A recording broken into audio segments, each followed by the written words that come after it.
Welcome back, One Bills Live. John Murphy, Steve Tasker in our studio, the Seneca studio. Practice is over, and we get our guest, Jon Feliciano, Bills guard, joins us in studio. How does it come that you signed here, in March, and this is your first appearance on our show? What the heck have we been doing? You're dodging us, man. It's your fault. It is our fault. We thank you for coming by here.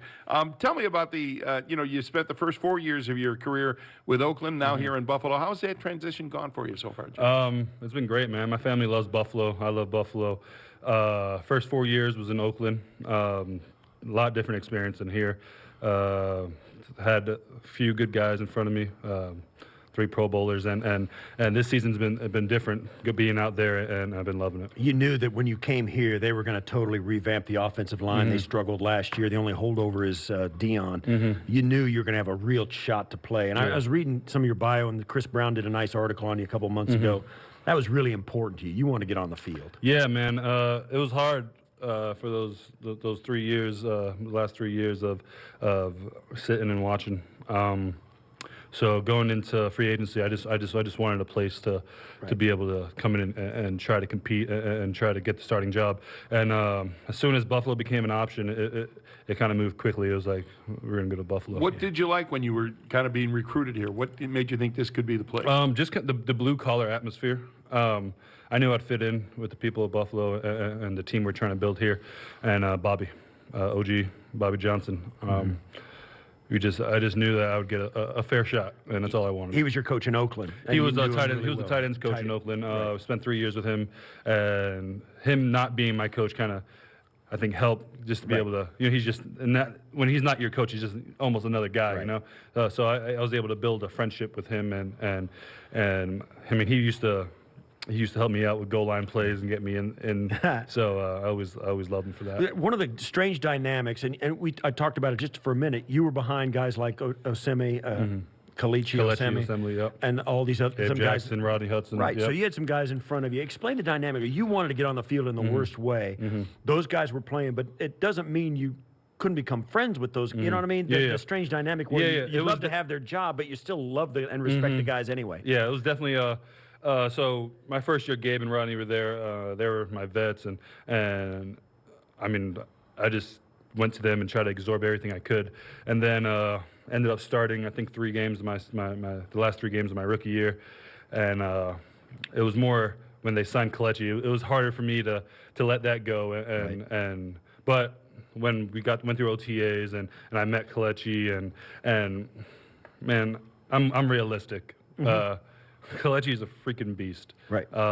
Gabe's a beast. Rodney's a beast. And I just understood that, my time would come, and just to get all the knowledge I could. And, yeah. Right. Jon, your second year there, Oakland had a good offensive line. You had a good team and a playoff appearance. And I always think about that playoff loss at Houston where Derek Carr would have made a difference, right? I mean, just a terrible way to go into the playoffs without your quarterback that day. Yeah. We had a good year that year, and it's kind of similar to what we got going on here right now. Just going through the season, it never felt like it was out of reach for us. Going through the games, no matter what happened, everyone was calm and knew that we would pull it out at the end. And I think that's kind of what we got going here. All these games haven't gone our way offensively wise, and we just feel like we just stick to the game plan and just have our playoff caliber mindset, and everything would work out for us. Murph and I have been sitting here and talking about this offense for a long time, and it's like 9 new starters, or maybe 8 if DeMarco's on the field. You got all these new guys out there, but we always feel like, and maybe you have the same vibe, or tell us what your vibe is. There's a big engine in this offense. It's ready, and it's just a question of kind of finding the right combination. I just feel like there's a lot of talent and a lot of potential in this offense. What do you think the key is to getting that engine to rev a little bit? Yeah, consistency. We got to stop getting false starts, holding. We got to keep playing in the green, as Coach likes to say. We mess up too much. Not mess up mentally, just here and there, one guy, one thing. So once we get that engine going and keep it going, I think we'll be all right. How much can that be attributed to the newness of all the? I guess you can say that, but honestly, this is the tightest knit team I've ever been around. We offensive linemen were always tight, but around here it's different. Everyone's tight.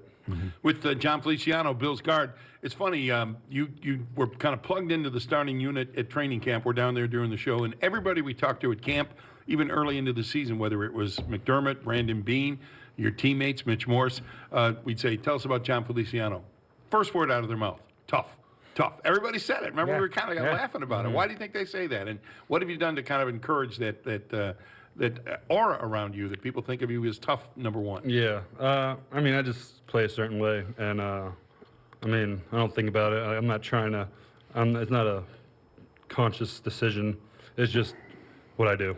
I'm not trying to be cocky or anything. It's just I only know how to play the game one way, and it's just going. Do you talk tough like during games? Do you it I think I've depends. seen That Lions game, it got pretty. Yes. It got pretty chippy. I mean, but I love that. I mean, I love when the D line want to take the game that way.